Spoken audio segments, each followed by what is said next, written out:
Right. So we were discussing political ideologies, right? So we have completed 5 ideologies thus far, and we have 3 more to go. So we shall start with republicanism today.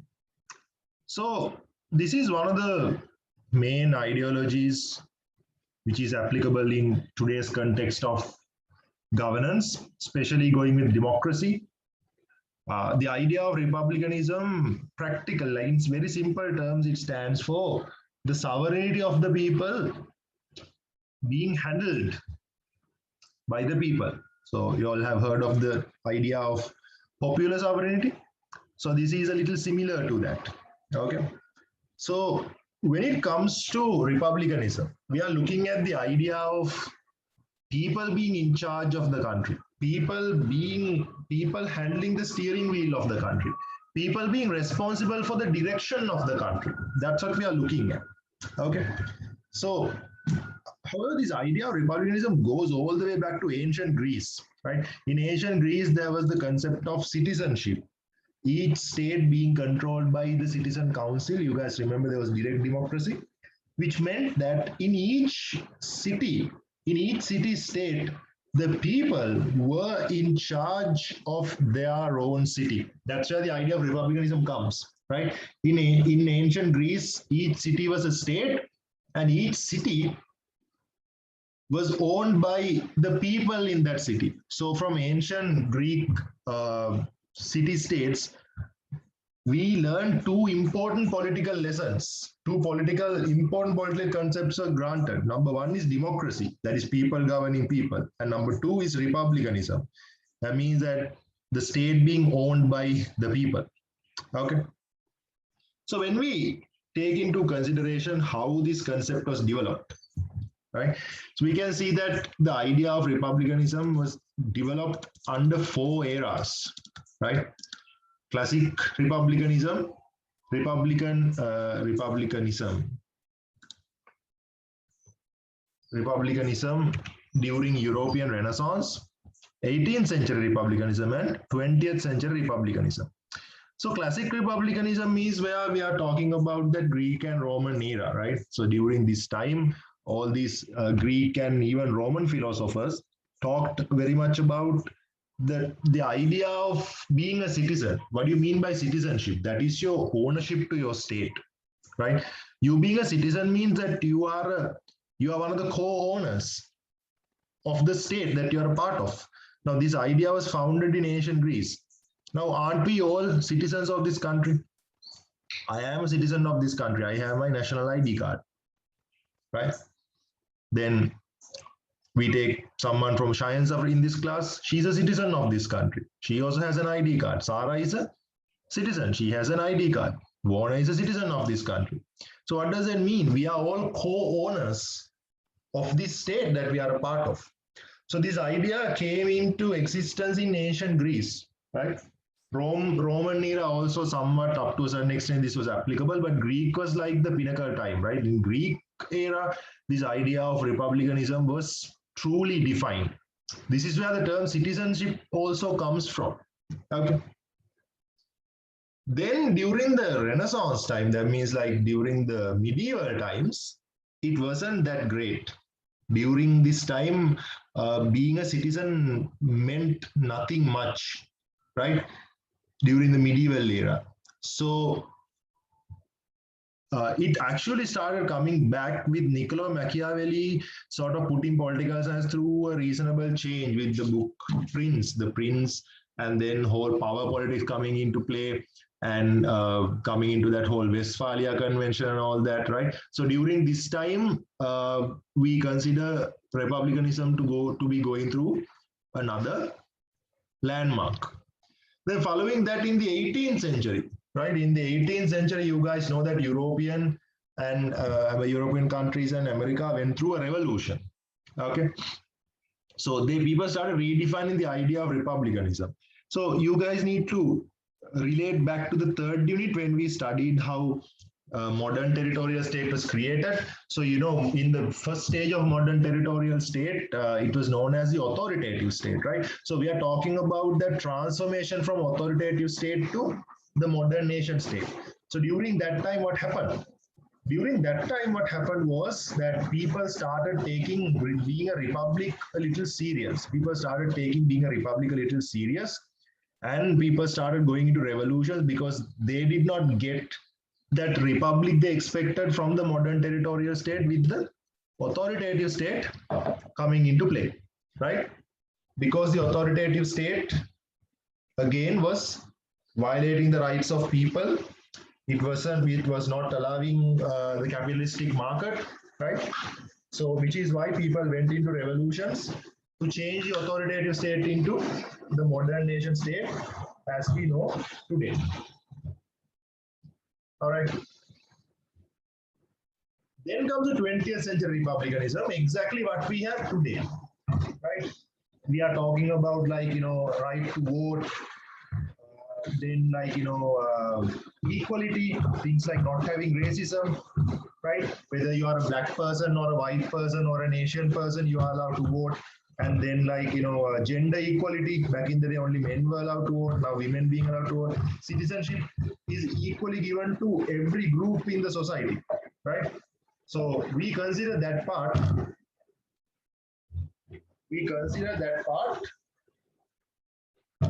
as the newest stage of democracy in the world, 20th century republicanism, right?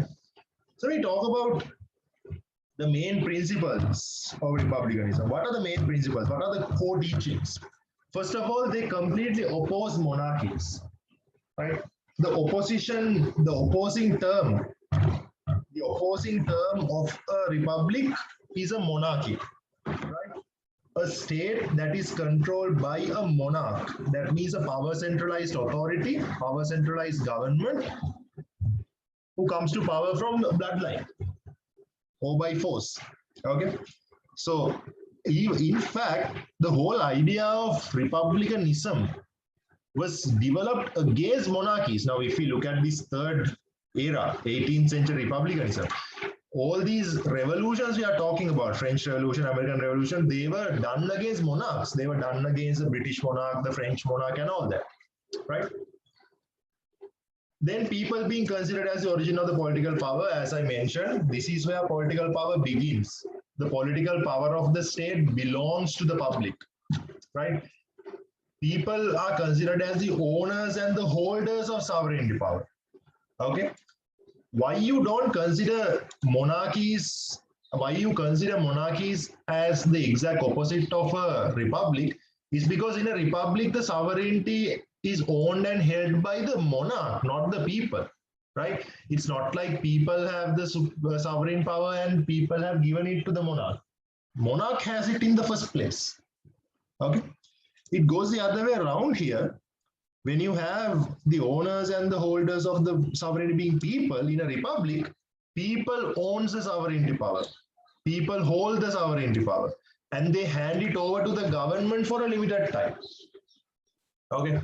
They hand it over to the government for a limited time. It's not like a monarch that the person holds sovereign power on a permanent basis.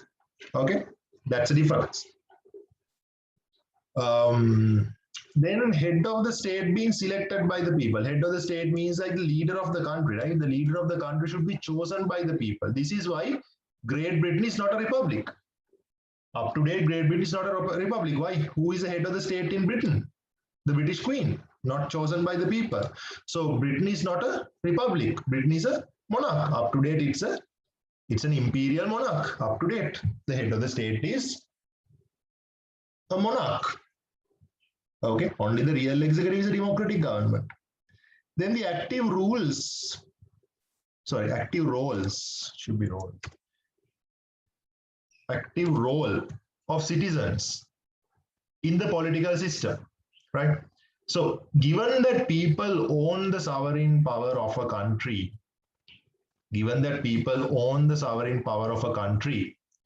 that means that they are in charge. They are politically in charge of steering the country. As I told you, people are responsible for the direction of the country. That's how it works. Okay, which means that citizens have an active role to play. They have an active role to play in the political system. right? So if it is a republic, people have to be politically active, vigilant, and patriarch is also patriotic. Okay, again the word is wrong here. Patriotic. Okay, this is necessary to assure that the citizens are committed to the common goal of the society. Now we can see that the Greek republicanism was based on this, like out of the based on the civic virtue, where the power, the role a person has to take part in governance. Now, which is why republicanism is a little different from liberalism, right? In liberalism, what happens is people are given their freedom. That's what they prioritize. People should be free. If they want to take part in politics, it's fine. If they don't want to be a part of politics, that's also fine. But if you are a republic, you expect all the citizens to come and take part in politics. That's a difference. We'll look into it later in a much more broader manner, right? Then the existence of an organized political community. That's also important, right? Because the political community has to be properly organized, not like all over the place. Then, of course, the main purpose and the final goal of politics is being free. Okay, being free, but still people have to be active. This is where it differs from liberalism again, right? So the main purpose is to be free, right? But that is free from an autocratic rule of a king. This being free doesn't mean that, being free to do whatever you want. This means like you are being free, you are outside of any influence of a monarch. Okay. Then we can see that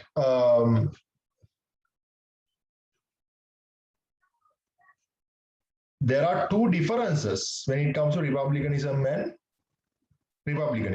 liberalism and republicanism. Okay.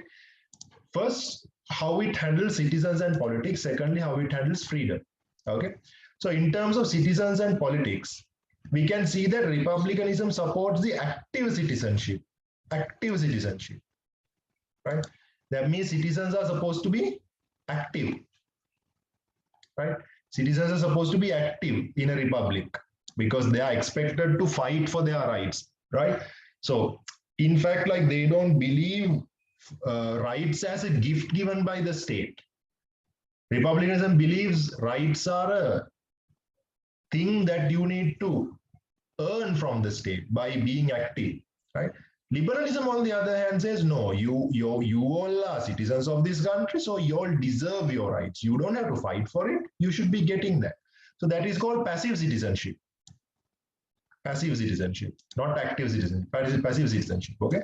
Republicanism supports active citizenship, while liberalism supports passive citizenship because citizens deserve to get their rights. Understand? That's a difference. We're looking at like liberty and freedom, right? This should be freedom. In terms of freedom, how are these two different, right? Now, the idea of freedom, the concept of liberty is parallel, right?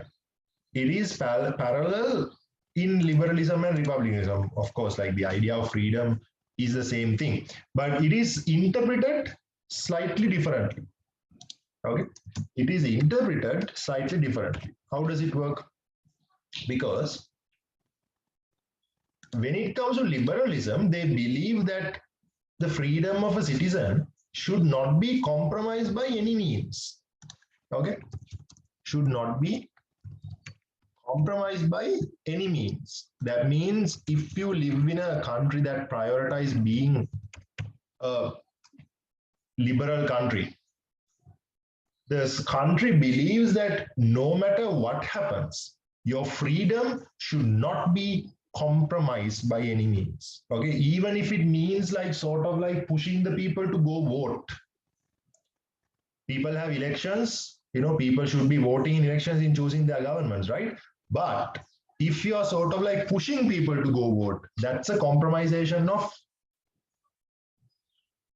the liberty.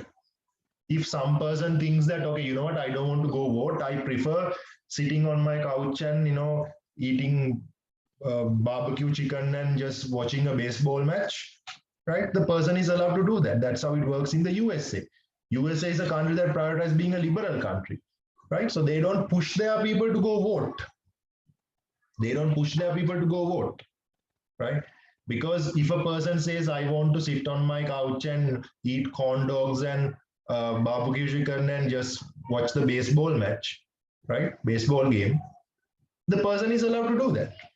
Because if the person has to get off of his couch, miss his baseball match, just for a few hours, just for an hour, to walk outside and cast his vote and come, he'll be like, okay, my liberty was violated. I needed the freedom to watch the match, right? On the other hand, you take a country like Australia, they prefer being a republic over being liberal, right? So in that case, in Australia, yes, they believe in your freedom. You are allowed to sit in your front yard and, let's take an Australian food for an example, you eat a Vegemite sandwich, right? And you want to watch the cricket match. But the state will be like, okay, we respect your right to, sit at home and eat Vegemite sandwiches and watch the cricket match. Yes, but we prioritize being a republic. So we are having an election. As a citizen, you better go and vote and choose your government. In Australia, if you don't vote, you can be fined. You're fined if you don't cast your vote, right? So they prioritize that. Now, this doesn't mean if you are a liberal country, you can't be a republic. If you're a republic, you can't be a liberal country. Both are liberal republics. USA is a country where you are given your freedom and you get to choose the political direction of the country. Australia is also a country that you get your freedom and you get to decide the political direction of the country. But what's the difference is what you prioritize, okay? USA will be a country that you are given your freedom all 365 days, not even compromising that for one day, just to go out and vote. Australia is a country you can have your freedom 364 days a year, but on the election day, we have to compromise your liberty a little just to push you to go and vote. Understand?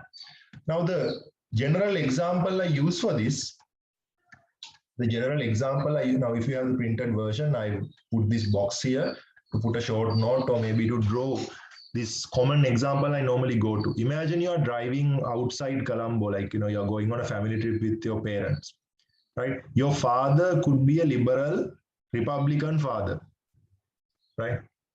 That means that he believes in the idea that his children should have their freedom, okay? On the other hand, he prefers that the children should decide the direction of where the family is going, okay? Which means when you are driving out, your father will let you sit in the back seat and just, enjoy the way you want. You want to put on your headphones and listen to music or watch a movie or sing, or maybe just without anything, just sleep in the back seat. Your father will, okay, you know what, I'm a liberal father.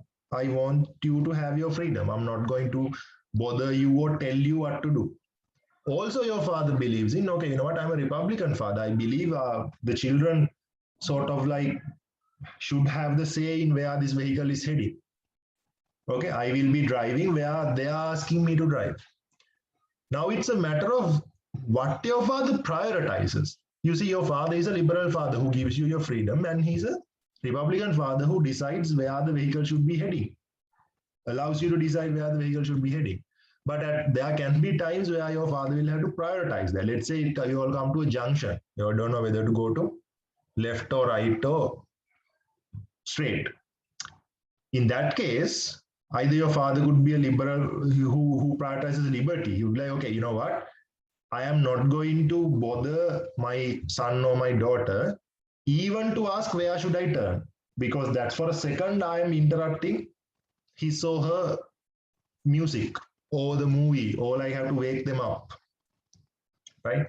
So I am just going to drive because their freedom is prioritized here. If they want to wake up and tell me where to turn, then I'll take that. But I'm not going to poke him and disturb him just to ask where to turn. Or maybe your father could be someone who's prioritizing being a republic. He'd be like, okay, I believe in the fact that I believe in the whole idea of you need to have your freedom to watch a movie or sleep or whatever, but I am going to compromise that a little. I'm going to interrupt you a little just to ask where should I turn? Because I prioritize being a republic. I prioritize driving this vehicle in the direction that you prefer. So if I have to stop for if I have to disturb you for a moment just to ask where to turn, I'm going to do that. Understand? So there are times you have to prioritize one of those, and different countries choose to prioritize different aspects. Okay. Right. So that's about republicanism. Let's read and find out. We'll get someone to read. Jerusha, can you read? Does your mic work? Yes, sir. Okay. Republicanism. Republicanism can be identified as one of the most internal theories in modern day politics. Especially the formation of the modern nation state was highly influenced by this concept. In addition to this, the theory of republicanism also contributed to the development of important political concepts such as political community, citizenship, liberty, and etc. Republicanism has a long history as a theory as well as an ideology. In fact, the facts of republicanism can be traced all the way back to Greece and Roman eras. The eras of evolution in republican can be pointed out as follows.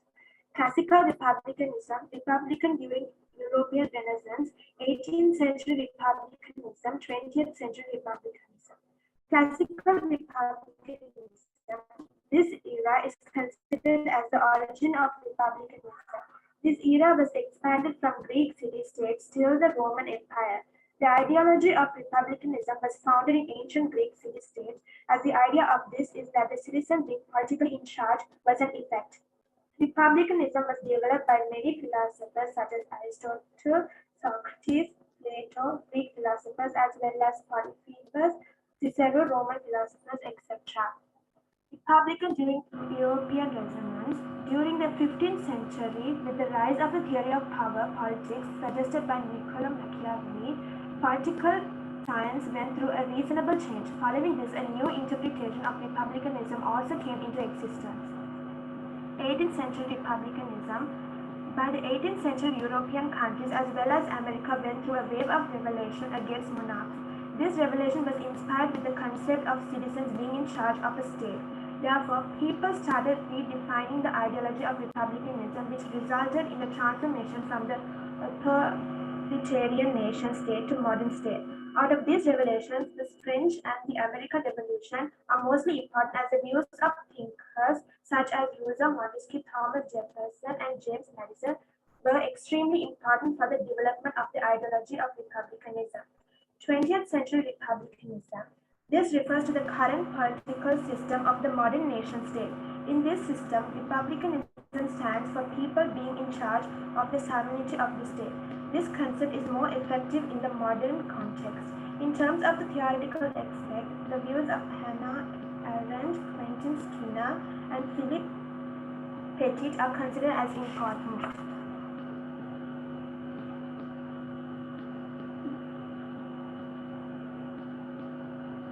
The core teachings of republicanism, completely opposing monarchies. In fact, it was recently developed in the Third Revolutionary Era in the 18th century against monarchy. Republicanism refers liberalism instead of monarchy. People being considered as the origin of the political power. Republicanism considers people as the owners and holders of sovereignty, which basically is an objective raised against the monarchical concept of the ruler or the king being in charge of the sovereignty power. This is another aspect of republicanism parallel to liberalism, the hand of the state being selected by the people. Republicanism believes that the first citizen of the state, which is the head of the state, should be chosen by people rather than being practically applicable. This fundamental was mainly developed after the 18th century following the American Revolution and American presidential system. Also, it should be noted that even under the democratic framework, this fundamental is mostly protected under presidential system rather than the cabinet system. The active roles of citizens in the practical political system. Since republicanism believes that the citizens of a country as the origin of sovereignty, it is expected that the citizens should be politically in charge steering the country. Therefore, the ideology of republicanism believes that the citizens should play an active role in politics in the political system of the country. In a republic, people should be politically active, vigilant, and patriotic. This is necessary to assure that the citizens are committed to the common goal of the community. This key characteristic of republicanism was organized in Greek era as Aristotle pointed this out as civic virtue. This is one aspect of republicanism that differs from liberalism, the existence of an organized political community. According to the ideology of republicanism, the citizens of a state are organized as a political community, which means that in the state, citizens are already organized as a community. If not, it is necessary to organize a community as a community. This community is a must to assure betterment of each citizen and the common goal for everyone. The main purpose and the final goal of politics being freedom.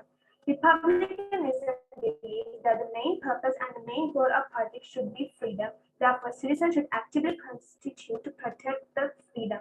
Republicanism points out that it is not possible to defend freedom from inactive or passive behavior of citizens. This active citizenship expanded by republicanism mainly refers to political participation and engagement. By citizens in the political system, this idea is recognized by republicanism as the theory of civic engagement. It should be noted that the last three fundamental teachings in above are exclusive and specific to the ideology of republicanism. The above fundamental features point out that there is a reasonable similarity between liberalism and republicanism. However, it should be noted that as ideologies, liberalism and republicanism have differences as well. These differences can mainly be summarized into two: citizen and politics and freedom. Citizen and politics. Liberalism and republicanism support two different lives in terms of citizens and politics. Republicanism features the concept of active citizen, which means that each citizen has to play an active and participating role in the political system. Republicanism believes that rights of citizens are not given as a gift, rather something that should be achieved by putting an effort. Liberalism, on the other hand, expects citizens to play a natural role, which is known as passive citizenship. According to liberalism, rights are naturally initiated by citizens, and the state has a duty towards its citizens to protect these rights. Liberalism doesn't believe in the idea of citizens having to put an effort to protect their rights. Therefore, we can see that republicanism supports the idea of active citizens, while liberalism supports the idea of the passive citizen. Freedom. Although the concept of freedom is parallel with the ideologies of liberalism and republicanism, both these two ideologies have a slightly different interpretation on freedom. Since liberalism is based on the concept of individual liberty, it believes that the freedom of citizens should not be comprised by any means. Since republicanism is developed on the concept of citizens being in charge of the political system of the country, it justifies the freedom of citizens slightly being comprised in order to get them involved in the decisions mainly in the country. For example, a country which prioritized being liberal would allow the citizens to vote in an election as per their wish, while a country which prioritized being republic would make it compulsory to vote or take similar measures to ensure a higher voter turnout. A new side of republicanism has been developed recently, which is known as the contemporary republicanism thought. This was developed by modern political scientists such as Hannah Arendt, Francis Skinner, and Philip Pettit. They three are known as the pioneer thinkers of the 20th century republicanism. The contemporary republican thought is basically developed on three: the liberty that is established outside political dominance, citizen activism as a medium to assure liberty. In 20th century republicanism focuses special attention on the political activism of citizens and political duties of citizens. Therefore, it is known as citizens republicanism. Right, thanks, Jerusha. Okay, so you guys can take a moment and make a good short note about republicanism. This is a target question for this year. They might give republicanism for a 10-mark question in that last question, question number 8, where you get to choose 2 topics out of 5, right? Most likely they will give republicanism this year, right? So make a short note. Once you are done with that, we can move on to secularism. Right? We can move to secularism, and after that, feminism.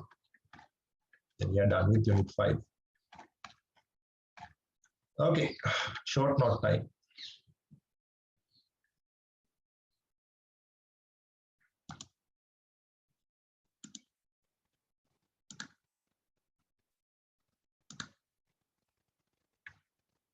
I shall give you all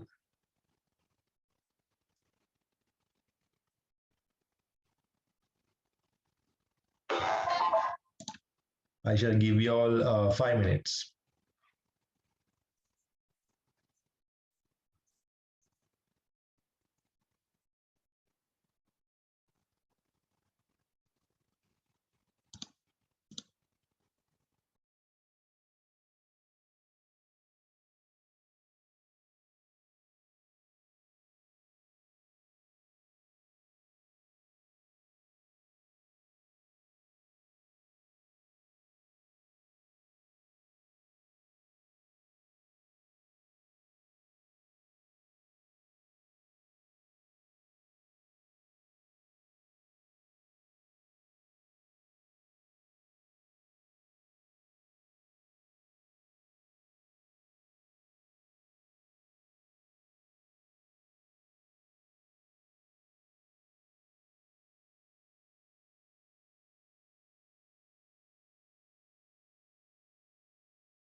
Can you all see my screen?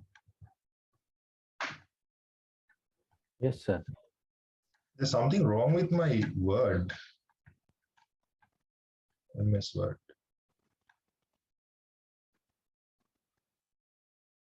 One second, guys.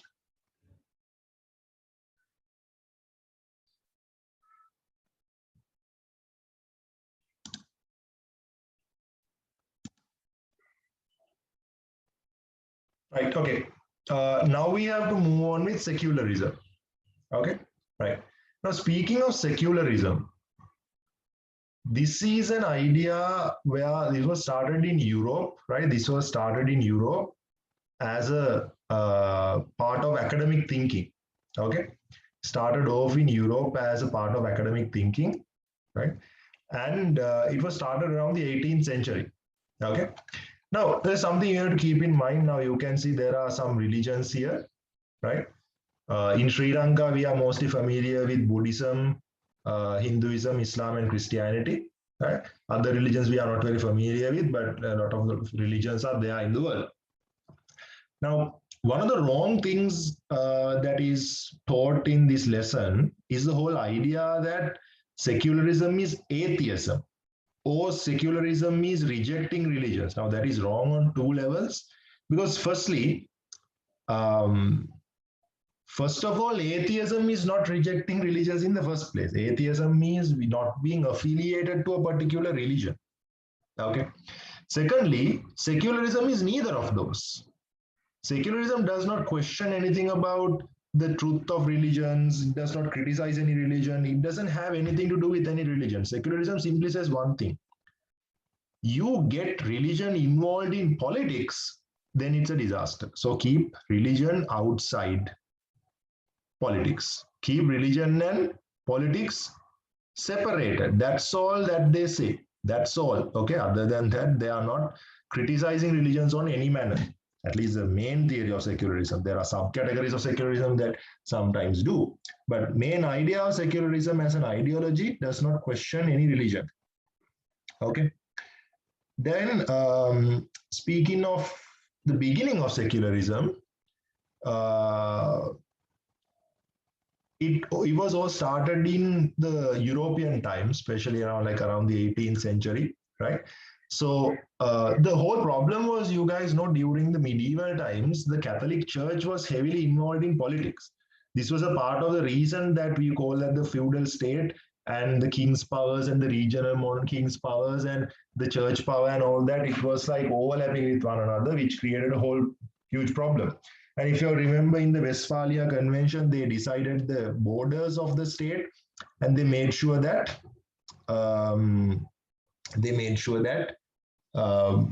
only the monarchs get to control as one central government for the state. So then they realize when the religion gets involved in politics, it is not that great now, especially with the divine theory of the state coming and the rulers sort of like misusing. They understood that religions can be misused by power-hungry people.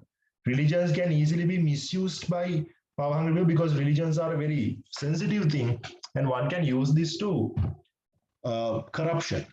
Okay. Now, secondly, we see that after the feudalist state was down, they realized, looking back at the feudalist state, they realized one of the main reasons the feudalist era was like so bad is because that religion did not stay where it was supposed to be. It got involved in politics. And when that happens, religion is used as a political tool by power-hungry people. And that is calling for trouble.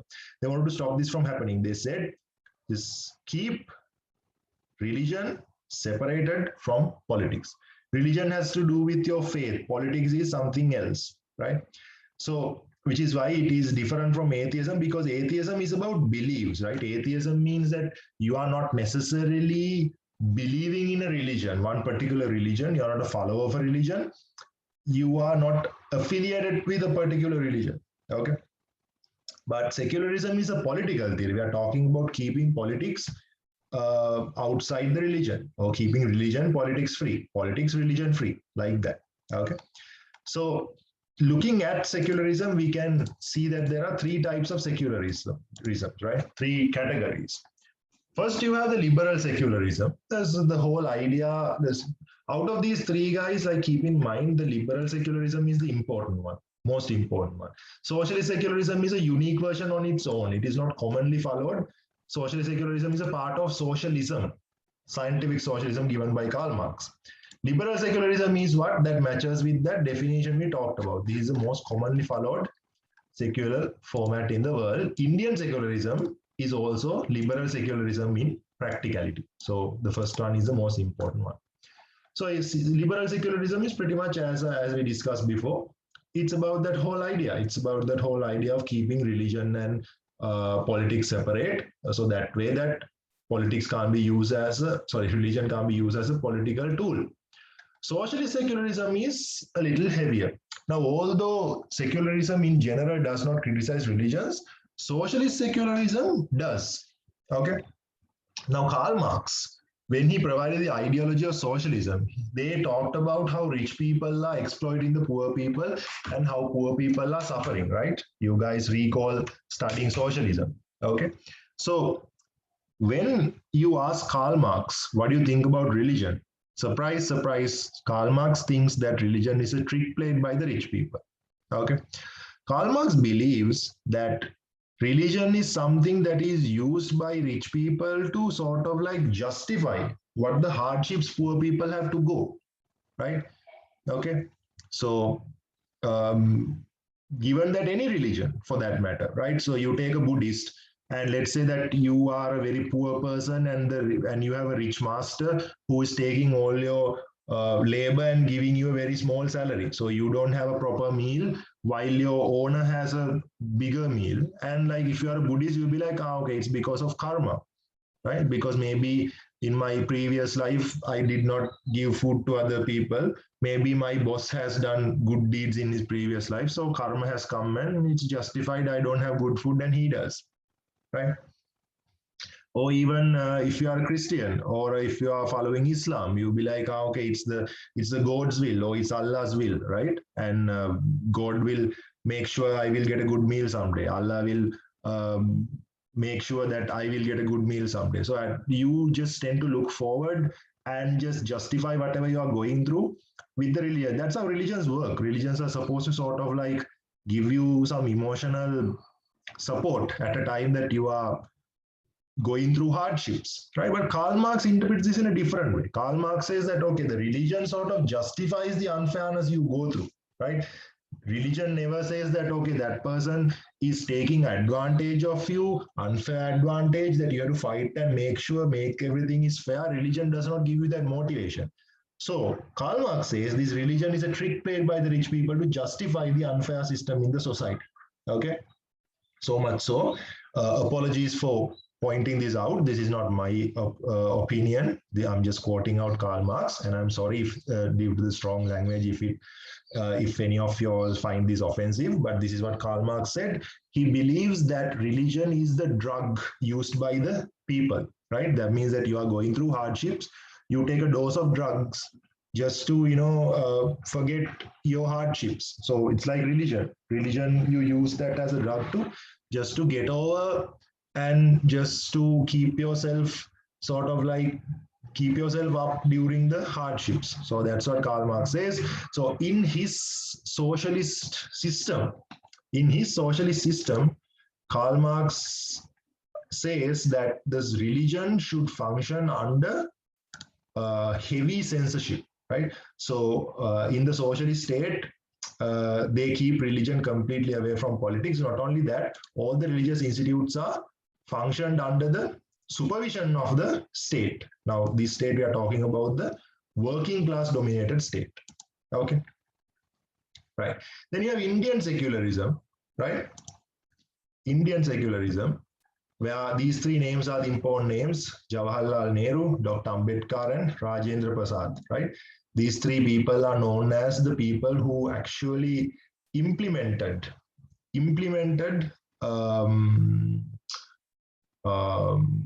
secularism in India. So much so, Indian secularism is not necessarily a separate type of secularism. It is yet again liberal secularism, it's not that different. But it's just because India applied this in real life. India being a country with so much diversity, so much religion, and so many religions, and people being so sensitive and so active about their religions, people being very serious up to the level of like, you guys know the sort of like racial conflicts, that ethnic conflicts that they have in India, up to the level of violence that they can go.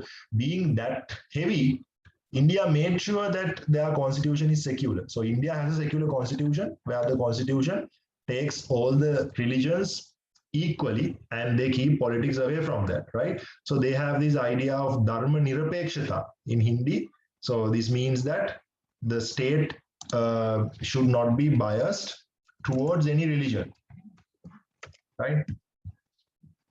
Dharma nirapekshata. Also, they have this other idea of sarva dharma sambhava, right? Sarva dharma sambhava. This means like the principle that all religions are equal.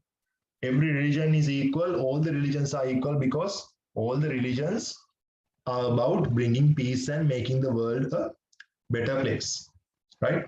So this is something that you should follow, like even as a person, that you should believe sarva dharma sambhava, all the religions are equal. You may believe that the religion you are following is accurate, and you may believe the religions others are following are inaccurate. That's fine, but you need to accept the fact that the motive behind following that religion is making the world a better place, becoming a better person. So all the religions are equal on that matter. Okay, so because of this, in India they make sure that they are a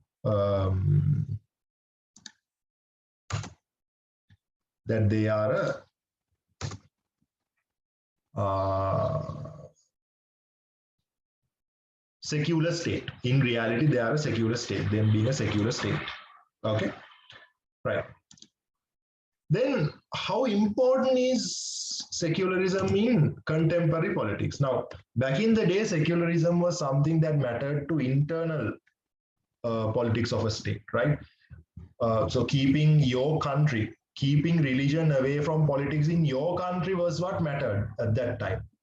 But it sort of went into a global level recently with the rise of terrorism. Okay. Now, I personally don't believe that the ISIS, or in some case, like any extreme who follow any religion, even let's say Taliban in Afghanistan, I don't consider them to be a part of any religion, right? People use the word Muslim extremist or like Islam extremist, right? But they don't belong to a particular religion, in my opinion, right? Because once you follow extremism, it's not following a religion anymore. A religion should not, when whatever you are following is leading you to commit crimes and bad things, you are not following a religion anymore, right? As long as you are following a religion, whatever that is coming out of you should be positive things, good things for humans, okay? However, that we know for a fact that these extremists who's following, they are using the religion as their reasoning.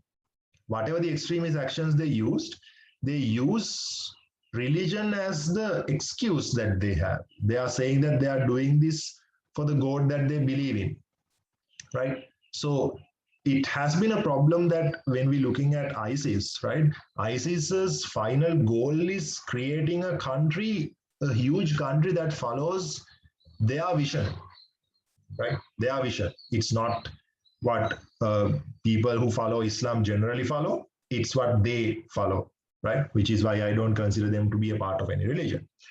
So, however, their whole idea of creating a sovereign state, and like they have declared the territory, and interesting fact, Sri Lanka is also a part of that territory, right? So taking this whole South Asian and Middle Eastern everything together and putting them as one country, one state.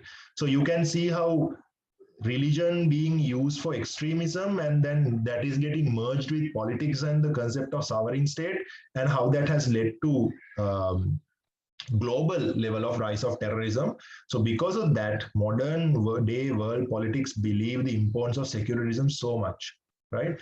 So we are facing a similar threat that we had during the feudalist time, where the religion was used as a political tool. During the medieval time, the power of the Catholic Church was used for political purposes by power-hungry people, and it is happening again, right? The religion of Islam is used by power-hungry extremists for political motives. So we have realized that how important it is to keep religion aside from politics. As a world, as an international community, we have realized that. So being secular has become quite important than ever. Okay. Also inside countries, it has been quite important because minority groups being suppressed has been a major problem in modern day politics, right? So because of that, again, we are trying to keep secular countries secular. Okay. Right. Other than that, for extra reading, I have given you all the difference between atheism and secularism. If you still see someone who argues that someone who explains secularism as atheism, please, you can send this. This is the first thing you get when you Google this, right? Also, there is a particular religious view called omnism, which is like sort of like an atheist, but in fact, we are looking at someone who finds truth in every religion, who's unaffiliated to all religions, but who believes that the motive of each religion is the same and who finds truth in every religion, right? So this is a subcategory of atheism, and I thought that this might be useful for you all, so I've included that also as extra reading. Okay, right. So let's find out about secularism. Before that, I think I have a question in the chat box. So is the Indian constitution still fully secular? Yes, constitutionally, it is still fully secular, constitution-wise. In practicality in India, that you see that making a country secular is very hard, right? So it's impossible to make any country 100% secular. No matter how much you try, religion is going to sneak through because that's a very emotional thing. And when it comes to elections and voting and all that, religion automatically becomes a reasonable factor, right? But secularism tries is to minimize, at least minimize, if taking religion completely outside, taking it completely away from politics, if that is not necessary, not possible, at least making sure that minimize the influence of religion on politics. That's what we are looking at. Okay. Right. So let's read this and find out. Easier, can you read? Yes, sir. Securism. The concept of secularism was initiated to define the connection which should exist between politics and religion. The idea of secularism basically provides that politics and religion should not be mixed. In general, either political leaders use religion to expand their voter base, or politics is widely religious leaders to income their social power. As the end result, people end up suffering in both these instances. Secularism provides that in order to save the public from this conflict, the religion should be completely excluded from politics. The idea of secularism was initiated in Europe itself. This was in fact an art of the European academic thinking. Secularism began to properly develop as political ideology by the 18th century. As a result of the close relation between the Catholic Church and European monarchs during the medieval era of Europe, the religion was inseparable from politics. This can be seen in political concepts such as the divine theory of the state. Following the downfall of the feudalist era, liberal political ideas found the political spotlight. With a combination of natural state liberalism and capitalism, the idea of secularism also reserves some attention. With the political influence of the Catholic Church being ended quite recently, political thinkers in this era strongly criticize the alliance between the religion and the politics. Political thinkers such as Machiavelli believe that politics should be completely free from religion. Therefore, Machiavelli is considered as the first political thinker who divorced religion and politics. Once the again, main reason behind... Hold on. If you have the note, please correct that. It's not who divorced, it's like it should be divided, right? He was the first political thinker who divided.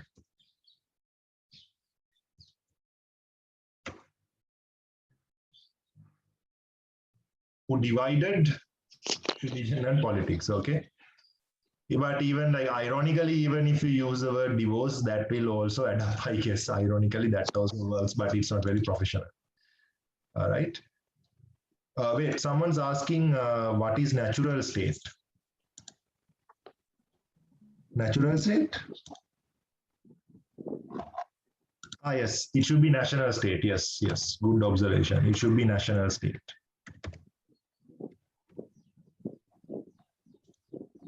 Right. Okay. Thank you.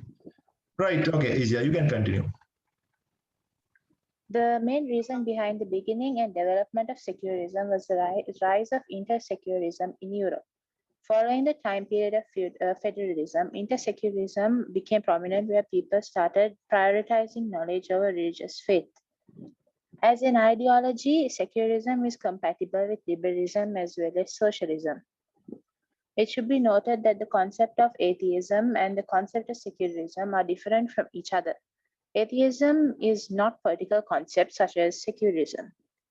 Also, atheism represents the idea of rejecting and refusing religion, while secularism is merely keeping religion separated from politics rather than criticizing the religion.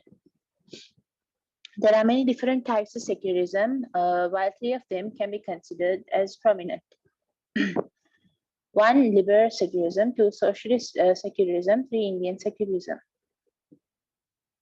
Liberal secularism. As a political ideology, liberalism appreciates individual freedom. This means that in order to assure individual freedom, the citizens should be free from economic, cultural, and religious restrictions. Therefore, they point out the religion and the state being secular is an important element to assure proper individual freedom.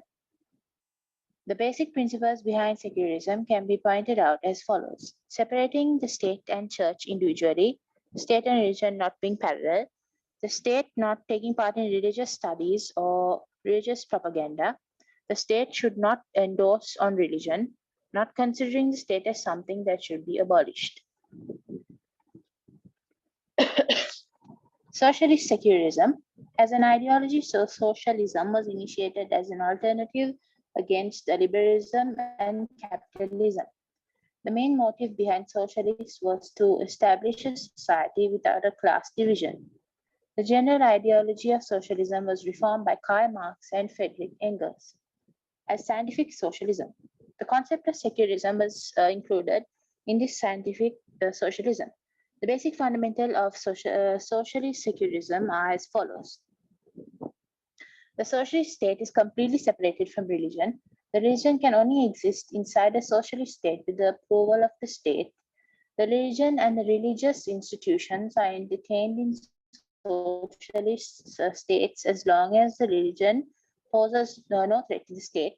This means that religions exist in socialist states under heavy surveillance of the state. Under the socialist system, religion and political organizations are not given freedom. Establishing political, civil, or social organizations based on religion identity is not allowed. Indian secularism.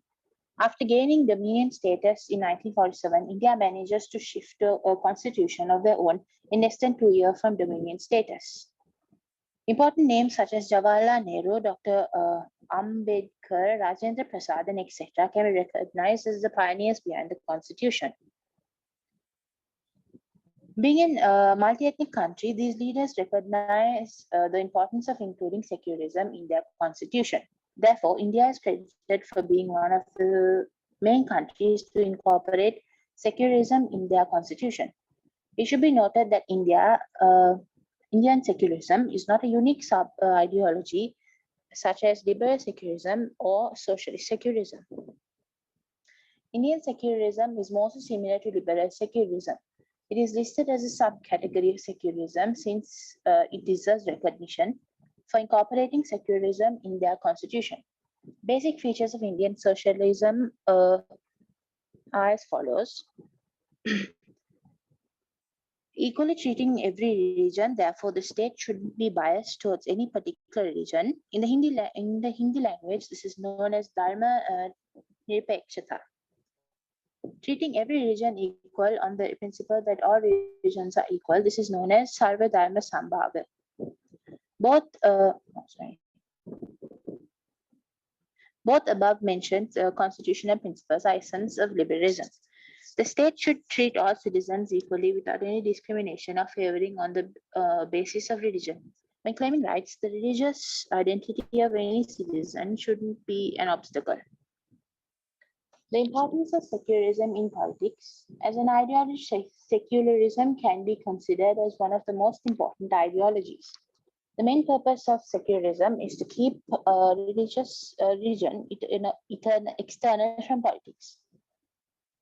In other words, secularism attempts to define the relationship between state and citizens without religion being a consideration.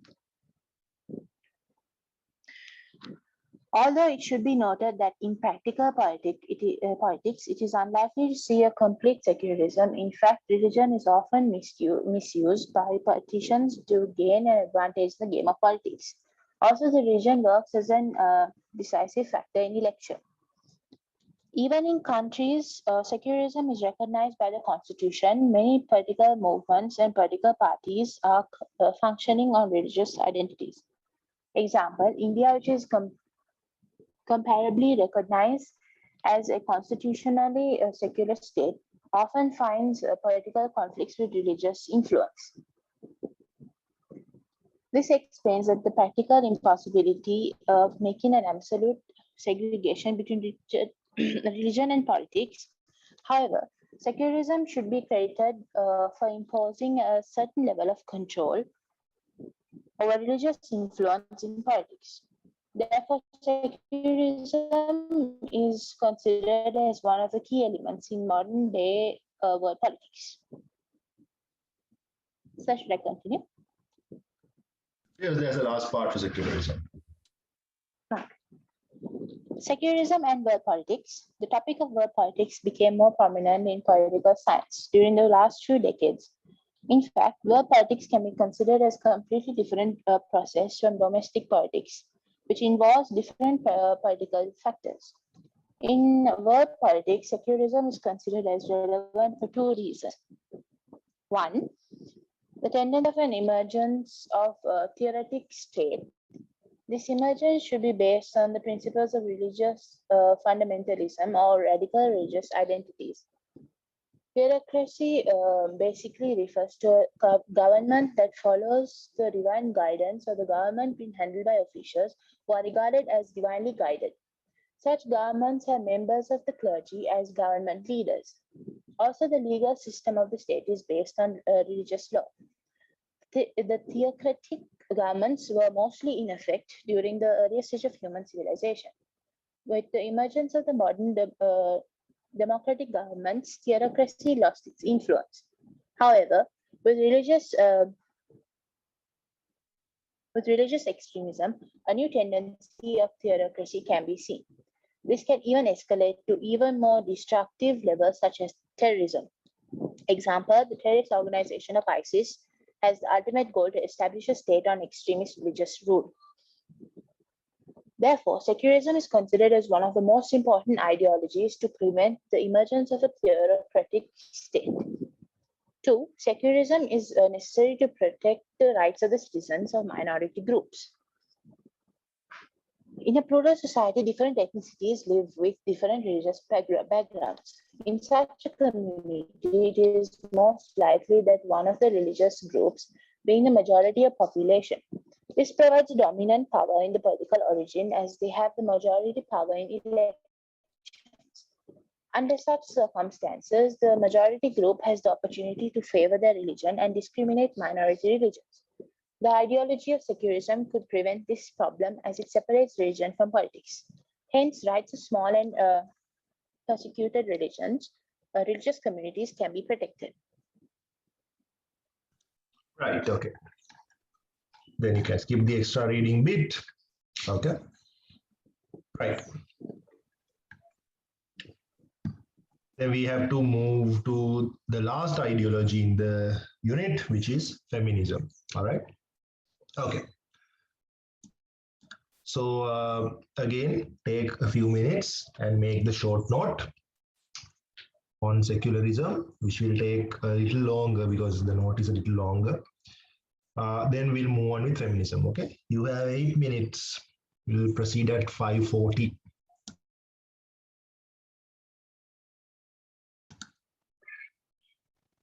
Right, now we are moving on to feminism. Now, feminism is nothing new to you. We've studied this twice. We studied this in Unit 1 as the feminist approach. We studied this in Unit 3 as the feminist approach to the state. And now we are looking at feminism as an ideology. But of course, as you can see, there's nothing much new, right? So it's pretty much the same. There's a little bit of more information about the background of feminism, right? How this was started in European countries such as France and Netherlands, right? So, of course, starting off, the original term of feminism is not just limited to women receiving equal rights as women, as men, right? Also, that we saw that there is a problem with feminism, feminists being not united, and different feminists wanting different things, right? So lack of unity, lack of a common framework, sort of like being a flow of feminism. So we saw all of that, okay? So compared to other political ideologies, feminism does not have a long history, right? It pretty much came in the 20th century, right? And it became an organized political ideology in 1970s. Now, when you say organized, it still is not an organized political ideology. Comparing to what it was in the early 19th century, sorry, early 20th century, it is, compared to that, it is more organized, but it's still not organized as the other political ideologies we talked about. Okay, so the feminism started off as a social movement, right? As you guys remember, the first few feminists, they are known as liberal feminists, who talked about basic rights of women. Okay, mainly they fought for women's suffrage, right? Voting rights for women. Okay, so if there are students who are here who's like 18, 19, right? If your parents included your names in the voting list, in Gramanadari's list, right? If you all get a ballot paper, if you all get a voting card in your name when Sri Lanka has an election, you have to thank these earlier feminists in the early 20th century who fought. It's because of them that women have been granted their right to vote. To be specific, it's Emily Wilding Davison, right, who jumped in front of a horse and killed herself in protest that women are not being able to vote, right? You can see this is her body. You can see the horse running over her, right?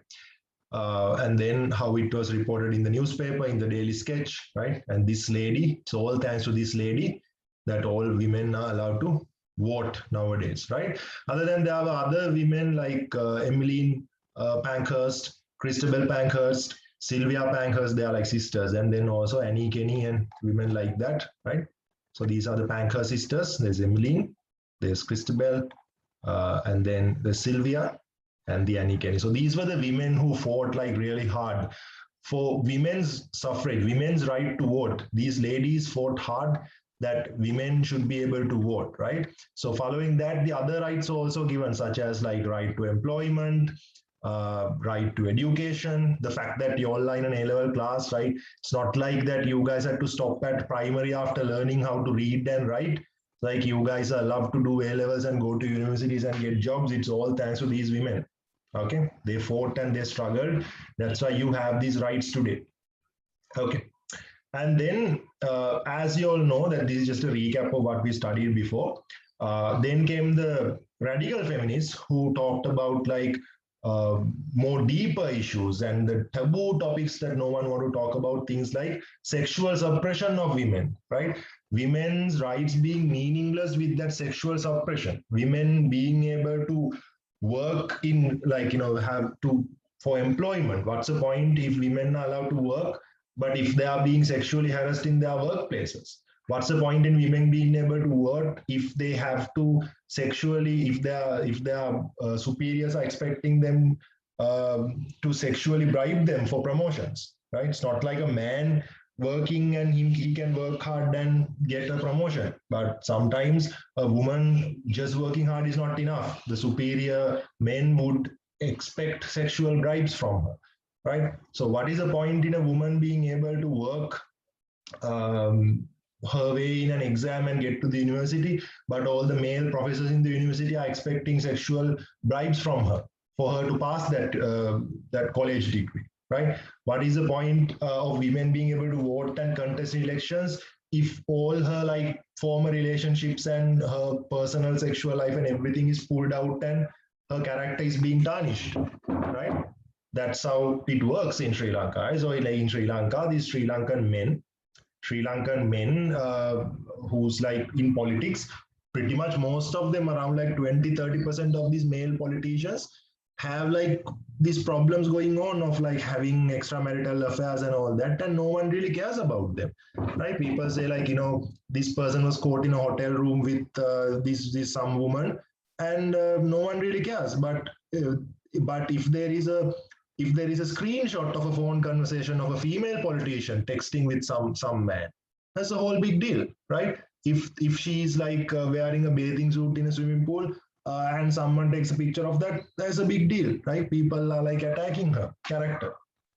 Okay, if like the girl is like dancing in a party, like if a lady has been, okay, forget about the lady dancing, like if she was, when she was younger, if she has gone to a party and she was dancing and there was a picture of her holding a glass of wine, as a whole big deal, where it was a picture that was taken 20-25 years ago. But no one really cares about male politicians, like, going to parties and drinking and wasted and trying to harass girls and all that. No one really cares about that. But a girl, a lady politician, having gone to a party 20-25 years back, one photograph can create a whole huge scandal. So what's the point of women and men having equal rights to contest elections if the backlash is different when it comes to their personal life, right? What is the point in men and women both being able to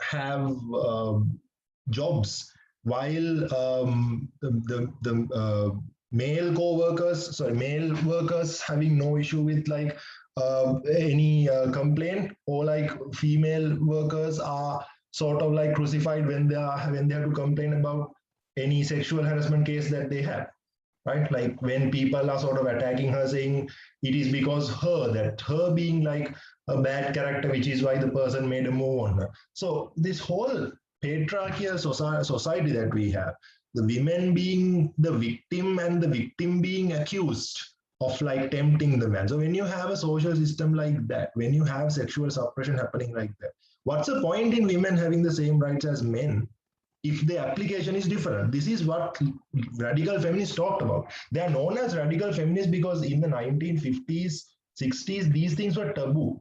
The word sexual should not be said out loud at that time. And these ladies had the power, had the guts, right, to actually voice this out, which is why we call them radical feminists, right? But we saw after 1980s and all that, the lack of a political framework and a lack of unity sort of started to hurt the feminist movement, right? And feminism as an ideology. So because of that, different feminists going in different directions, so much so that, again, just like any other idea, like extremism sort of like had a toll on feminism as well, right? Now, I personally believe that feminism and Islam, this is my personal opinion, feminism and Islam both had a similar problem. It's because that a group of very small number of extremists voice out their extreme opinions in the name of the main ideology, and the people who criticize use that. They point their fingers on them, right?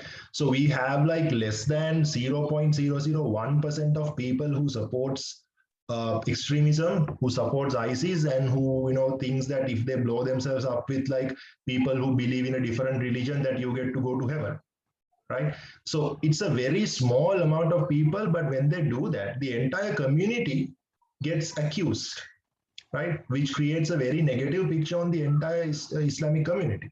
The same problem is there for feminism as well, right? You have a very small number of feminists who believe in extremist visions like men should go extinct, all men should die, all men are pigs, right? So like reproduction should happen scientifically and all the men should be executed and all that. So that's a very small fraction of feminists, because most of the feminists are making so much sense by saying that women deserve certain rights. Women should be given maternity leave. Women should be given a couple of days off for there are menstrual problems, right? So men can work all 30 days, but women can't, because biologically women, there are a couple of days women are incapable of working for biological reasons because they have the menstruation cycle, and men don't have that. A man can work for 10, 15 years at a stretch without a problem, but a woman has to take regular breaks for childbirth. So there are obstacles women have to go through, and these things should be addressed. It's unfair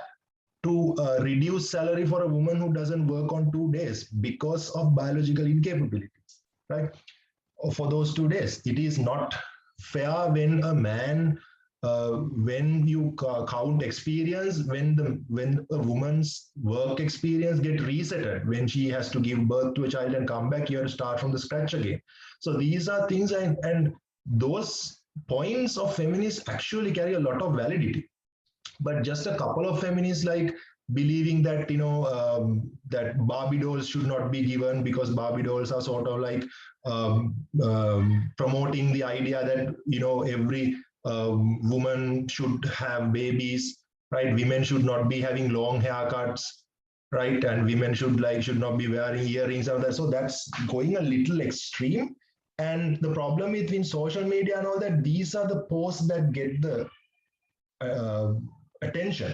When an extreme feminist share something like all men are pigs and like all men should go extinct and women do not need men to reproduce, as if the science goes further, that tweet would go like wildfire. But some feminists tweeting saying, why do women have to go on no pay for those 2 days, that there's a compulsory biological obstacle that they have with menstrual cramps, while men don't have to suffer from that? Why do women have to go through that for as no pay? Why don't they get paid for those 2 days? Which is a very valid point, but that tweet does not get retweets. That tweet is not screenshotted and shared in meme pages. So the problem is that the extremists receive so much attention. The same thing that works for Muslims, right? I remember watching a monologue by Aziz Ansari when he was hosting Saturday Night Live, right? He said that in Fox News, what they normally show is like people like the Muslims who goes and joins Al Qaeda or ISIS and who wants to become suicide bombers, and like they receive so much screen time on news, while you have an overwhelming majority of Muslims who are like more than 99.999% who are like normal people, right? So if there is some extremist Muslim coming with a knife and trying to stab people, but that same city has like 100,000 Muslims who's just sitting at a bench and just having a sandwich, just like any other person. No one points cameras at them, right? So the problem is these extremists receiving so much attention, and that paints a negative picture on everyone in the community. I think that's a common problem feminism and Islam both have, right? It's an overwhelming, it's like a drop of the ocean, whoever's following these extremist views. But unfortunately, that's what people give attention to, right? So the ones who actually make sense, which is actually the overwhelming majority, they don't receive that much of attention. And that has been a problem. So feminism has been affected with that. Because of these views, and these extremist views receiving so much attention, feminism sort of took a toll in the 1980s, right? And after that, it hasn't been able to live up to their potential all this time. Okay, so liberal and radical feminism we've discussed. Socialist feminism, again, when you ask the socialists, the communists, what do you think about feminism? Well, surprise, surprise, Karl Marx thinks these are a trick played by the rich people. Karl Marx believes that the idea of women fighting for their rights on men is a distraction created by the rich people to distract them from the real enemy. Karl Marx believes that working class women should not be fighting with working class men. In fact, working class women should unite with working class men and fight the rich people who are the real enemies. And once you establish the socialist system and the advanced communist system as Karl Marx provides, not only women, everyone gets their rights. So they are not big fans of women fighting for their rights because they say that's a distraction from the real struggle where the working class should be fighting the richer class. Okay. So we've studied these three. In fact, that there are only two more new streams left for us to study. One is postmodern feminist. Last one is post-colonial feminism. Now, postmodern feminism is about the whole idea of that feminism lacking a common framework, uniform framework. Now, postmodernism is an entirely new, completely new ideology, right? It's a completely new ideology which we don't have time to get into. It's actually very deep. Ideally, postmodernism criticizes a lot of things that is happening in contemporary world, right? But here, what they're talking, like when postmodernists talk about feminism, what they do is they endorse the fact that feminism does not have a unified framework, right? Postmodernists be like, okay, what's your point? Feminism doesn't have a framework. Feminism doesn't have a uniform framework. It doesn't have a common interpretation. That's great. That's great. It doesn't have a uniform framework. Why?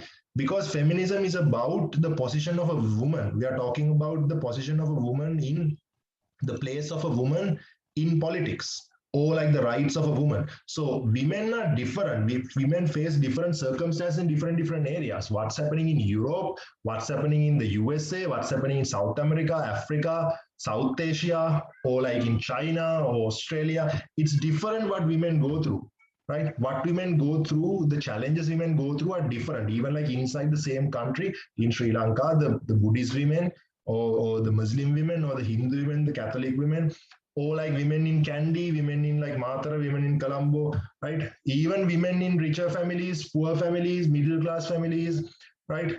Or a woman who's the elder child, the elder daughter of a family, younger daughter of a family, right? A mother or a grandmother or a daughter or an aunt or a friend, so or teacher or a lady doctor. So women have different roles and they face different challenges. So it is excellent that feminism does not have a uniform format. Feminism should be flexible to address the problems of any woman, right? So they say the moment you have one universal framework for feminists, that is not going to address different problems of women, different women in different contexts, right? So they endorse the fact that there are different interpretations of feminism. They endorse the fact that there is no common framework. They believe feminism should not have a common framework. Simple as that. Post-colonial feminism is different, right? Should be feminism, right? Post-colonial feminism we are talking about, we studied about post-colonial state in the third unit. Remember, what is a post-colonial state? When a state is given independence by a colonizer, right? Countries like Sri Lanka, India, right? Countries like ours, which was a colony at one point, a European colony, and we were given independence, and that's what you call a post-colonial country. So this stream identifies that post-colonial countries have like unique problems. So women in post-colonial countries face unique challenges. So post-colonial feminism is about, we need to focus on these women, right? It's a substream of feminism who's focusing on women in post-colonial countries. So there are different examples. I'll give you a couple that I think I discussed this last time we did the theory class also, right? Now, before colonization, we had a system. We had a social system in our countries. And the colonizers also had their own social systems, Western countries.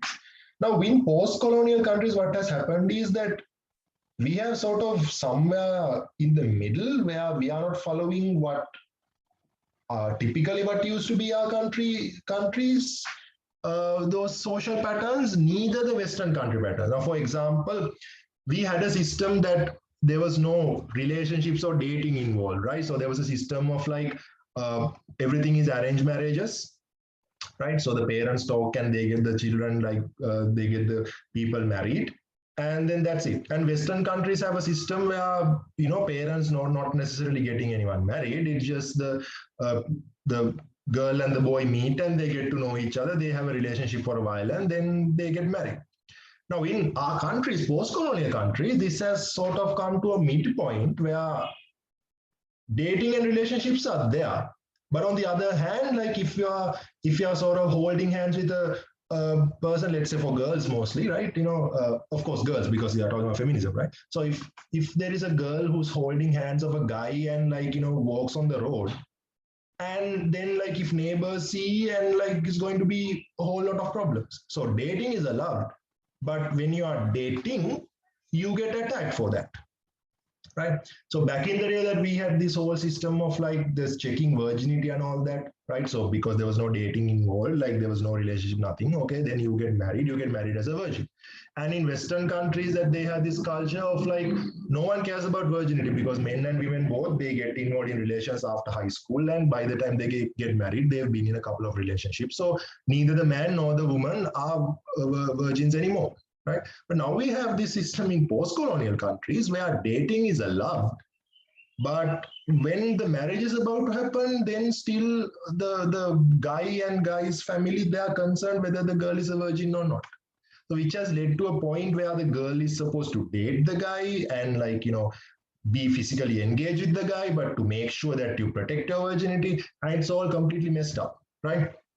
Also, in Western countries, there is this system that in Eastern countries, in these countries, we used to have this system like divorces did not happen. So people get married, and even if they have marital problems, like they are not that deep, right?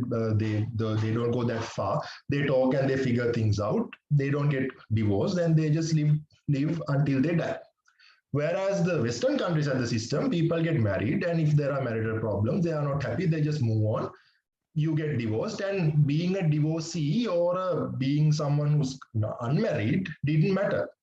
If a girl had to, if a guy had to choose between, okay, should I marry this girl who's unmarried, this girl who got married and who's divorced? There's no difference. You'll be like, okay, I feel like this person is better, and the fact that the other girl is divorced is not going to be a factor behind his decision. He's not going to be like, okay, she's divorced, I'm not going to marry her, right? It doesn't happen like that. The fact that you are a divorced woman had defined nothing about you in Western countries. In our countries, it didn't matter because people didn't get divorced anyway, right? So everyone that you are marrying is unmarried. So it has come to our country now, divorcing is allowed, right? So you get divorced, but once you are divorced, it's completely nearly impossible to find someone to get married again because there is a stigma that you are a divorced woman, right? So in Eastern countries, there was this culture, the woman doesn't go to work, the woman takes care of the children, the man goes to work, right? And Western countries have the system that, okay, both the man and woman goes to work, and the role of a woman is sort of like limited in those. The role of a mother is sort of limited in that countries because children are very much independent in those countries. But our countries have this system where man and woman both have to go to work because of economic challenges. But the woman is supposed to take care of like being a top class mother at the same time. Women are expected to be full-time mothers and work at the same time. Like it is expected from a wife to work and support the husband financially. At the same time, like the children in our country are not independent like those children in Western countries. So women are expected to take care of their children up to the maximum. Like if the children are sort of like going haywire, then the mother is accused. But at the same time, the mother is not doing her job. She's again accused, saying, okay, the husband has to do all the work. You are not financially supporting him. So this shows the fact that Sri Lanka and these post-colonial countries has stuck somewhere in between a Western culture and an Eastern culture. It is neither conservative, neither liberal, right? It's neither updated or like, you know, it just we are following what we used to be. So because of that, this has created unique problems of women in post-colonial societies. So this ideology, this sub-ideology talks about these kind of women who are going through unique challenges in post-colonial countries. Okay, right. So let's get to the note and then we can finish this unit off. Before that, are there any questions? If you all have any questions, you may put that in the chat. Any questions, guys? Right. If not, we can move on with Right. Kinara, can you read feminism? Yes, sir. Feminism. The original term of feminism is not limited to the idea of women receiving equal rights as men. The origin of the term feminism could be traced to France and Netherlands. According to Cambridge Dictionary, feminism is the belief that women should be allowed the same rights, powers, and opportunities as men and be treated the same way or set of activities intended to achieve this state. Comparing to the other political ideologies, feminism does not have a long history. The concept of feminism did exist since the early 20th century. However, it was properly organized as a political ideology by 1970s. Initially, feminism was seen in European and Northern American countries and later reached non-European countries. The ideology of feminism originated from early feminist social movements following the French Revolution was based on the slogan of liberty, brotherhood, inequality. Therefore, concepts such as democracy, individual freedom, and etc. were gradually developed alongside the French Revolution. Under these circumstances, several social movements were established with the intention of securing equal rights and opportunities for women in political, economic, and social spheres. These movements gradually gained more support from the communities over the years, and by the early 20th century, these feminist movements turned mostly towards political rights.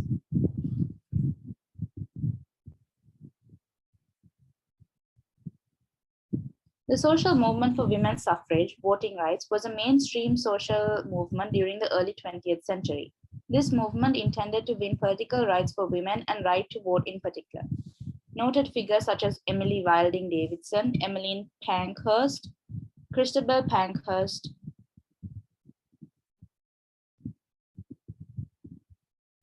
Sylvia Pankhurst, Annie Kenney, etc., ran an effective suffrage movement which eventually gained voting rights for women. These activists and movements are generally known as liberal feminism.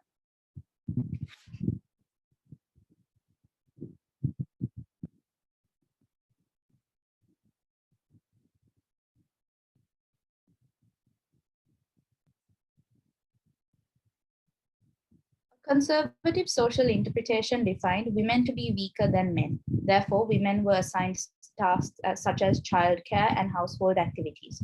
In contrast, men were assigned public affairs such as political, economic, and religious activities. In other words, the conservative interpretation features the concept of private women and public men. The main goal of feminist movement was to challenge this interpretation of men and women. As a whole, the nature and the goals of the feminist movement have changed from time to time. However, despite these changes, following common goals can be pointed out as general intentions of feminists of all times. Number one, raising the awareness of women, male dominance, and female suppression. Number two, changing the traditional attitudes about women in the society and in men. Number three, providing accurate interpretations on areas such as the difference between male and female, patriarchy, the power connection between man and women, sexuality, and etc. Number four, standing up against male dominance in every area. Number five, promoting education for women. Feminist identity that one of the main reasons behind male dominance in every area is the fact that the opportunities of education mostly being with men in the society. Feminism, which was developed on above goals, was later evolved into a political movement, a theoretical concept, and an ideology. The feminist focuses on their attention on following questions. Why are women considered excluded from modern politics? Why does a society consider politics to be an area of men? Why are women considered to be a secondary role throughout human history? What are the political, social, and cultural concepts which cause the suppression of women? Can liberalist and socialist concepts that can currently sufficiently establish social liberalism and women liberalism?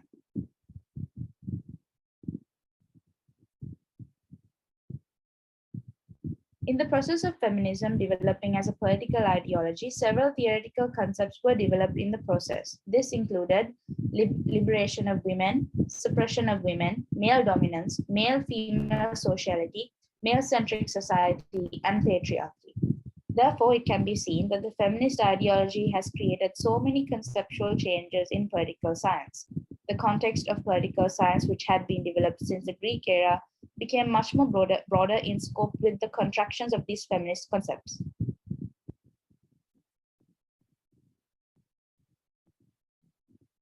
Since the ancient Greece era, it was commonly accepted that politics belonged to the public sphere of a person. However, the feminists pointed out that politics is relevant to the private sphere of a person as well. This meant that even basic concepts which are applicable in a basic family, such as dominance, authority, order, and etc., can also be recognized as political concepts. Other than that, the basic concept of philosophical politics also included the liberation of women in addition to their general concerns of social liberation and women liberation. This inclusion occurred as a result of constitutions of feminists. Also, it should be noted that the topic of gender, male and female society were included among other main topics of political views, such as the state, political power, democracy, socialism, liberty, equality, justice, equity, rights, exploitation, suppression, state policies, nation and state, etc. The above discussion explained the definition of feminism, the origin of feminism and goals of feminism, concerns of feminism, new theoretical concepts developed by feminism, and the changes occurred in political stream as a result of feminism. When studying feminism, it is important to focus on the main streams of feminism.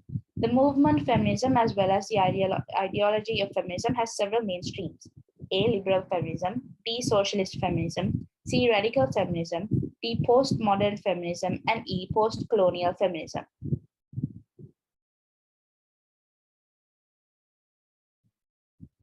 Liberal feminism. Liberalism is an ideology which emphasizes the importance of individual freedom. According to the fundamentals of feminism, the women of the society are also engaged in similar struggles. In other words, feminism too was started off in a liberalistic nature. The feminist movement in the early 20th century mainly followed the stream of liberal feminism.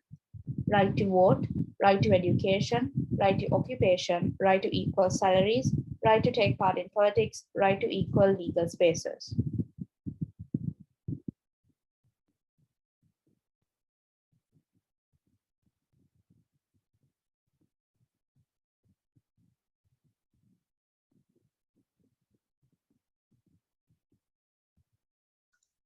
Yes, please continue. The basic intention of liberal feminists was to emphasize that the woman is the master of her world. Therefore, the liberal feminist was engaged in a social struggle to fight discriminations on gender to allow women to receive equal opportunities in political and economic areas. It should be noted that the stream of liberal feminists seem to represent logical and modern ideas. Their motives are more practical than philosophical. Socialist feminism. Socialism is an ideology which aims at establishing an absolute equal society with a public property system. Initially, socialism was simply an unorganized political concept which vaguely talks at the unfairness of the society. The ideology as socialism was established as scientific socialism by Karl Marx and Friedrich Engels. This was done by the book The Communist Manifesto in 1848. Another stream of feminism was developed under the socialist ideology. This stream of feminism is quite different to liberal feminism. According to socialist feminists, the struggle of women to aim their rights is attached with the struggle to abolish the class separation in the society. Therefore, they point out that in order to assure the rights of women, it is necessary to establish a socialist society by attaching the capitalistic system. Socialism did discuss the role of women even before the scientific socialism of Karl Marx. Robert Owen, who is known as the initial socialist, provided out that women should be released from the responsibility of raising children as well. Other than that, Charles Fourier and Saint-Simon also discussed the role of women. These views became much stronger with the rise of scientific socialism. According to the views of socialist feminism, the disparity among men and women are not developed on biological elements. They point out that the disparity among men and women actually occur as a result of the capitalistic executive system. According to them, inside the capitalistic economy, the women became a private property for men. Hence, men in the rich class who own property use women to reproduce in order to procreate success for their property.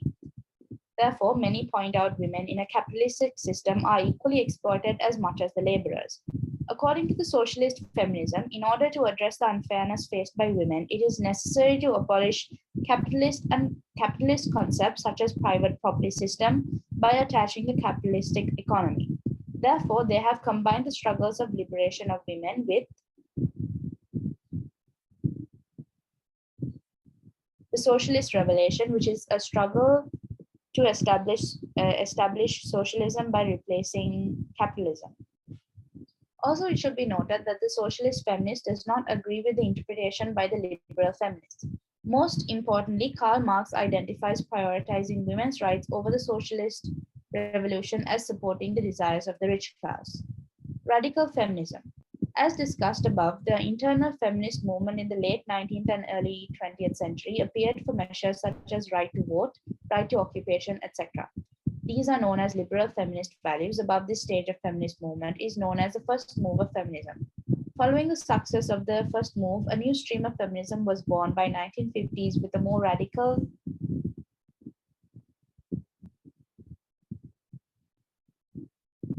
and aggressive approach. This is known as second wave of feminism.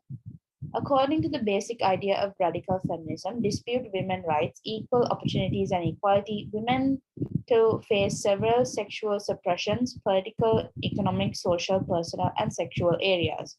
Therefore, radical feminists openly discussed the concept of sexual suppression, which was considered to be a best type at that time.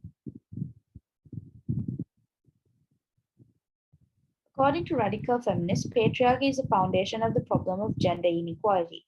The basic meaning of patriarchy is the rule of the father. Therefore, radical feminists believe that mere political reforms will be insufficient as a solution for liberation of women. They point out that it is necessary to abolish patriarchy from political, social, colonial, and personal areas in order to achieve liberation for women. Radical feminists further point out that which have established patriarchy in modern day society, quiet patriarchy and sharply. In the book Personal Attitude, written by Eva Fugues, it is pointed out that the patriarchal dominance is introduced to the society by religious ethics and philosophy. Also in the book Sexual Pollsters, written by Kate Millett, it is pointed out that the modern literature has introduced specific gender roles for boys and girls, in order to establish the idea that girls should follow the dominance of boys. Therefore, according to radical feminists, the idea of patriarchy is intended and justified to people from a younger age. They believe that in order to achieve true liberation for women, it is necessary to establish the concept of patriarchy as well as social system, which introduces the concept of patriarchy.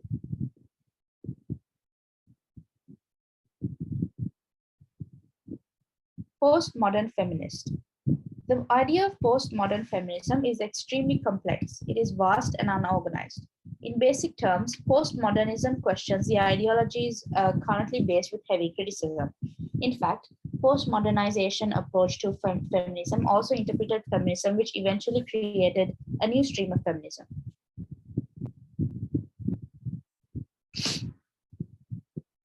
Postmodern feminism mostly focus only on the element of diversity. They point out that women all over the globe have different identities and circumstances. Most importantly, different problems and different types of supportive. The postmodernists heavily criticize the feminist acting on the assumption that women and oppression of women are similar all around the world. Postmodernist feminist appears for different types of women movement to be conducted according to circumstances. Also, they believe that women's movements around the world should reflect the diversity and differences in conditions of women. Also, it should be noted that the postmodern feminist stream addresses one of the main criticisms against feminism, which was the lack of a uniform framework. Feminism is generally criticized for being theoretically unorganized and lacking a theoretical framework.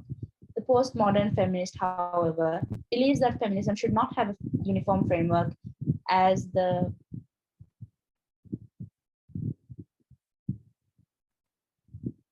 condition of oppression faced by different women around the world don't have a uniform frame. Post-colonial feminism. The term post-colonial refers to a state where currently being independent after being colonized by an alien nation.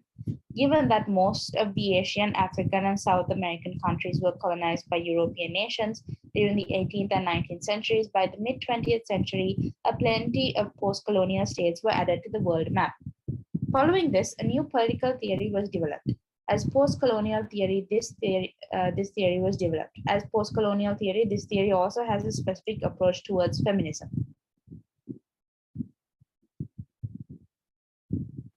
The basic idea of post-colonial feminism is to emphasize the fact that women in post-colonial societies face specifically different experiences and specifically different versions of oppression. That points out that the female oppression in post-colonial countries deserve a special attention.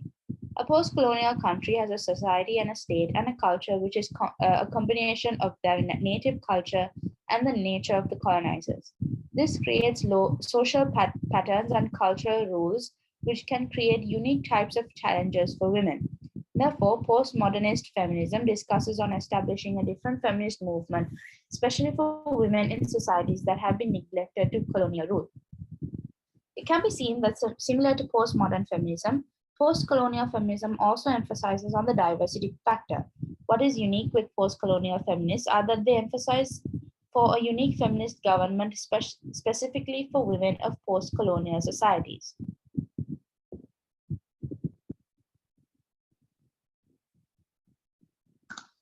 Right. So, as usual, please make a short note, right?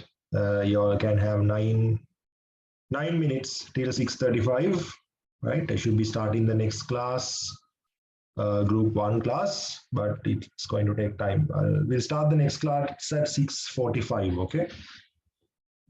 Right, 6:45, please make the short note on feminism also and send it to me by 6:35. And we'll start the second session at 6:45, okay? The ones who joined, you all just hang around for a little while. So I have a question. Yes, ask. Does socialist feminism also acknowledge that women are oppressed? Yes, they do. They don't deny that. They don't deny that, but they don't really agree with the idea of women fighting for that, because they say that will distract them from the main goal, which is fighting for the liberation of everyone, betterment of everyone to create a socialist society. So they tell the women to just forget the beef they have with men for a little and just focus on the main goal, which is the socialist revolution. That's their point. They don't necessarily deny that. Also, they add the fact that, surprise, surprise, they say that it's capitalism and rich people have created these problems between men and women, right? So according to them, like everything is created by rich people and every problem is connected to capital, right? Money. But in a way that sort of makes sense the way they put it. So yeah, so they don't deny that women go through hardships, and they say women go through hardships because of this capitalistic economic system, and they don't really agree with the idea of women fighting for that, right? They say that women should fight alongside their working class men to establish that the socialist society. All right.